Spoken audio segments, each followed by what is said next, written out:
প্রবাসী টুরিস্ট ট্রাভেলের আনাদার ব্লকে আপনাদের স্বাগতম। আজকে আমরা চলে এসেছি সাগরকন্যা ক্ষেত কুয়াকাটা সমুদ্র সৈকতে।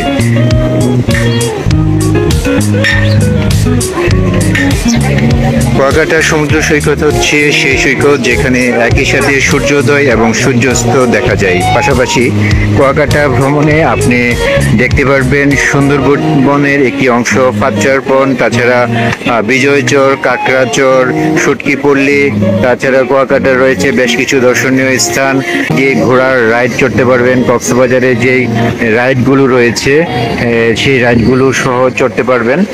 অসাধারণ সুন্দর কক্সবাজারের বিকল্প হিসেবে কুয়াকাটা এই অঞ্চলের মানুষের কাছে অত্যন্ত জনপ্রিয় একটি দর্শনীয় স্থান।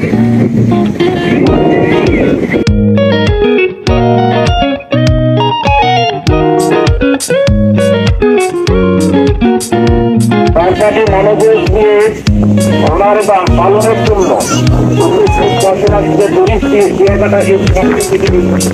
ধন্যবাদ।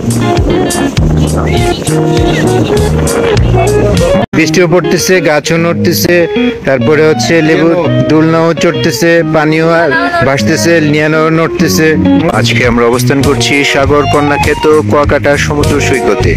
সমুদ্র সৈকতের সুটকিপল্লী যাওয়ার যে পথ রয়েছে সেই পথের লেবু বাগানের যাওয়ার মাঝখানের এই জায়গাটাতে আমরা দাঁড়িয়েছি সমুদ্রের সৌন্দর্য উপভোগ করার জন্য। প্রিয় দর্শক, থাকুন আমাদের সাথে, ভিডিওটি শেষ পর্যন্ত দেখুন। কুয়াকাটা কিভাবে আসবেন, কত টাকা খরচ হবে, তার বিস্তারিত আমরা আপনাদেরকে জানাবো। থাকুন আমাদের সাথে, ভিডিওটি শেষ পর্যন্ত। এটা হচ্ছে কুয়াকাটা লেবু বাগান। এটা হচ্ছে আপনার সুটকিপল্লী যেটা হয়, যেটাতে সাধারণত এই টমটম যারা আছেন পর্যটক বিভিন্ন স্পটগুলো ঘুরতে নিয়ে যায়। তার মধ্যে সুটকিপল্লী যেটা, এই সুটকিপল্লী থেকে একটু সামনে, সুটকিপল্লী সেম রুট, এই রুট দিয়ে একটু সামনে আসলেই এই হচ্ছে এই অংশটাকে বলা হয় লেবু বাগান। যদিও এখানে লেবু গাছ তো দেখতে পাচ্ছি না, কিন্তু তারপরেও অনেক পর্যটকরা আসেন এই লেবু বাগান দেখার জন্য। এখানে কতগুলো বাচ্চাদের খেলার জন্য খুব সুন্দর দোলনা, বাচ্চাদের হোক বড়রা হোক যে কেউ এখানে উঠতে পারবে, চড়তে পারবে। সুন্দর কিছু দোলনার সেট আপ করা আছে।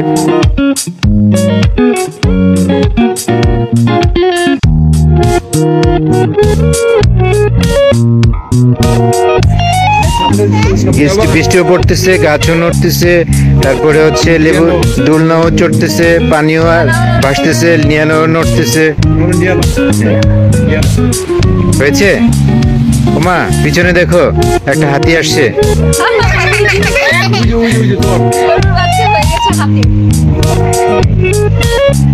অসাধারণ সুন্দর লেবু বন। আমরা অবস্থান করছি লেবু বনে, যদিও এটি লেবু বন কিন্তু এখানে আসলে লেবুর কোনো সন্ধান নাই।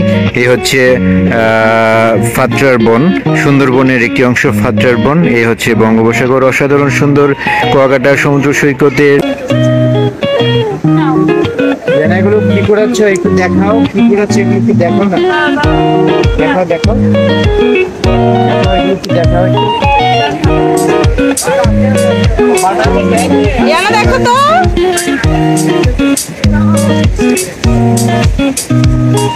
দেখো ভালো করে।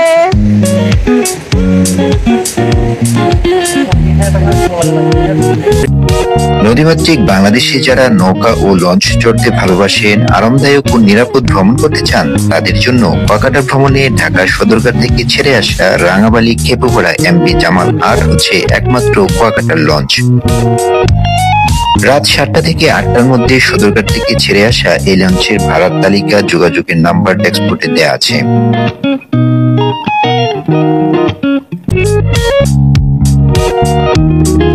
আমাদের লঞ্চ সুন্দরবনের একাংশ হয়ে পায়রা নদীবন্দর হয়ে খেপুপাড়ায় পৌঁছালাম সকাল 11:30। লঞ্চ থেকে নেমে আমরা একটি অটো নিয়ে সোজা চলে আসলাম কুয়াকাটার সমুদ্র সৈকতে।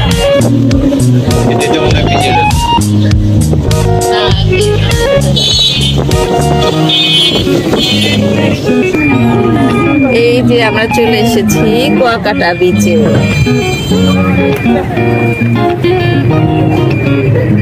বাংলাদেশের একটা বিখ্যাত বীচ কুয়াকাটা। এখান থেকে সূর্যোদয় এবং সূর্যাস্ত দুটোই দেখা যায়। কুয়াকাটা বিচের দুইটা পয়েন্ট থেকে আমরা সূর্যোদয় এবং সূর্যাস্ত দেখতে পারবো। ওয়াও,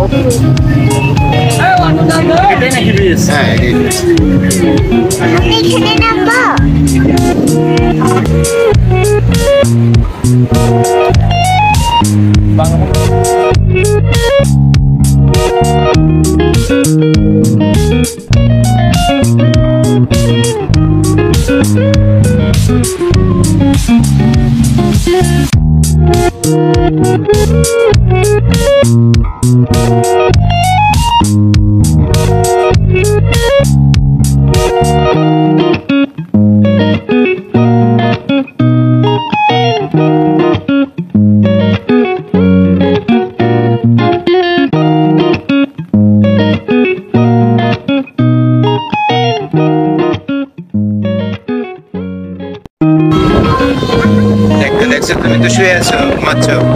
ঘুমাইলে কেমনি হবে? ঘুমাই ঘুমাই তুমি বলবা, এটা কোনো কথা হইলো?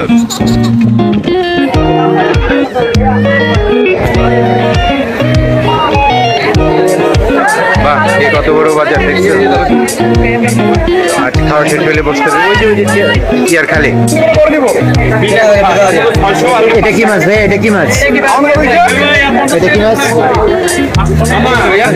শোনেন, বলে 3.5 আর এটা 5 ধরে।